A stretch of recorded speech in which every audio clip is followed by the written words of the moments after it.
Juice খেতে কার না ভালো লাগে বন্ধুরা। সো আজকে খুবই ভিন্ন ধরনের একটি জুসের ভিডিও নিয়ে আপনাদের সামনে হাজির হয়েছি।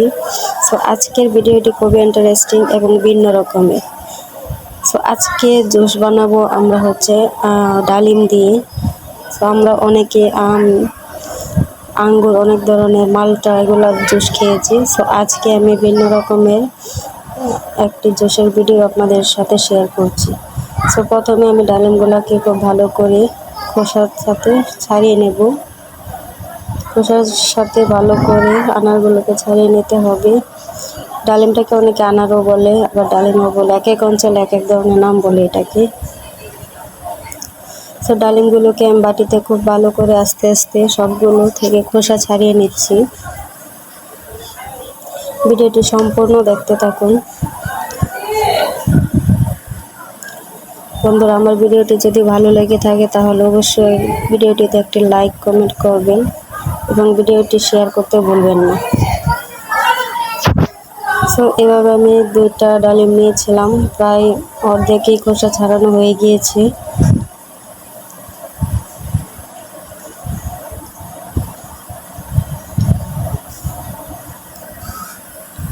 খোসা ছাড়ানো প্রায় শেষ হয়ে গিয়েছে, আর একটু আছে। সেগুলো আমি খুব ভালো করে আস্তে আস্তে খোসা ছাড়িয়ে নেব। তো ভিডিওটি প্লিজ ধৈর্য ধরে সবাই দেখতে থাকুন। আশা করছি সকলেরই খুব ভালো লাগবে। আপনাদের বাসায় যারা ছোট বাচ্চা আছে, যারা খেতে চায় না ফল, তাদেরকে এভাবে জুস করে খাওয়াবেন। আর ডালিমের জুসটা খাওয়ালে খুবই উপকার বাচ্চাদের জন্য। আমি আমার বাসায় এই প্রসেসিংটা প্রায় করে থাকি। আপনারাও বাসায় আজকের পর থেকে এই ট্রিক্সটি ট্রাই করে দেখবেন এবং আপনাদের বাচ্চারা যারা ফল খেতে চায় না তাদেরকে এভাবে বানিয়ে জুস খাওয়ালে অবশ্যই তারা খাবে এবং প্রতিদিন আপনার কাছে আবদার করবে খাওয়ার জন্য। সো আমার ডালিমের প্রায় খোসা ছাড়ানো শেষ হয়ে গিয়েছে। ডালিমগুলো ভীষণ সতেজ ও তাজা ছিল। সো দেখতে পাচ্ছেন কালারটা কতটা সুন্দর এসেছে। সো আপনারা ফল কেনার সময় অবশ্যই খেয়াল রাখবেন ফলগুলো যেন ভালো সতেজ হয়। আজকাল ঝামেলা তো শেষ নেই, ফরমালিন তো আছে। সো বাচ্চাদেরকে খাওয়ানোর সময় অবশ্যই সেটিকে ভালো করে খেয়াল করবেন। সো আমার সম্পূর্ণ ডালিমের খোসা থেকে ছাড়ানো শেষ হয়ে গিয়েছে।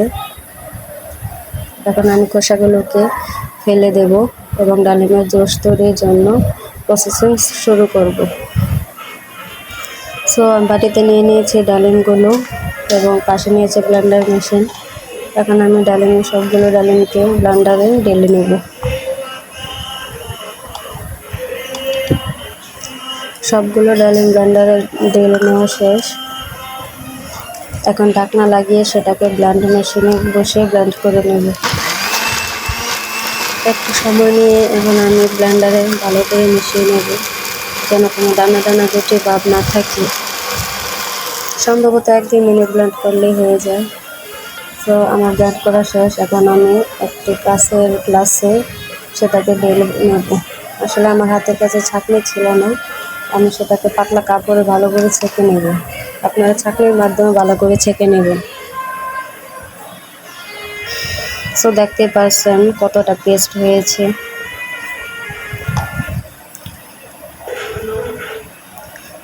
পাতলা কাপড়ের মাধ্যমে এখন সেটাকে খুব ভালো করে ছেঁকে নিতে হবে যেন জুসটাতে কোনো রকমের দানা বা গুটি না থাকে, তাহলে সেটা গলায় বাজলে সমস্যা হতে পারে।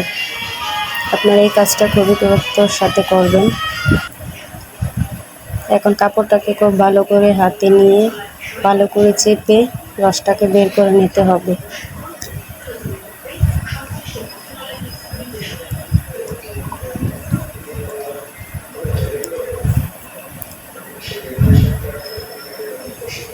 এভাবে বাচ্চাদেরকে জুস করে দিলে ওরা অবশ্যই আপনার সেই কষ্টের পরিশ্রমিকের দাম দিবে, তারা এক নিমিষেই খেয়ে নেবে। দেখতে পাচ্ছেন জুসটা কতটা কালারফুল হয়েছে আর একদম নির্ভেজাল জুস। আমরা অনেকে হয়তো বাজার থেকে দোকান থেকে কিনে বাচ্চাদেরকে দেই, এই ভুলটি আর করবেন না। আজকের পর থেকে বাসায় ফল এনে এভাবে ব্লেন্ডার মেশিনে জুস করে দেবেন, তাহলে তারা অবশ্যই তৃপ্তি নিয়ে খাবে এবং স্বাস্থ্যসম্মত হবে। তো জুসটা প্রায় শেষ হয়ে গিয়েছে।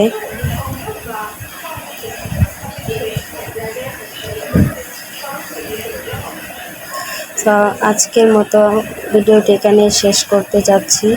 তো ভিডিওটি আপনাদের কাছে কেমন হয়েছে অবশ্যই কমেন্ট করে জানাবেন, আর ভিডিওটি ভালো লাগলে একটু লাইক করে দেন। ধন্যবাদ।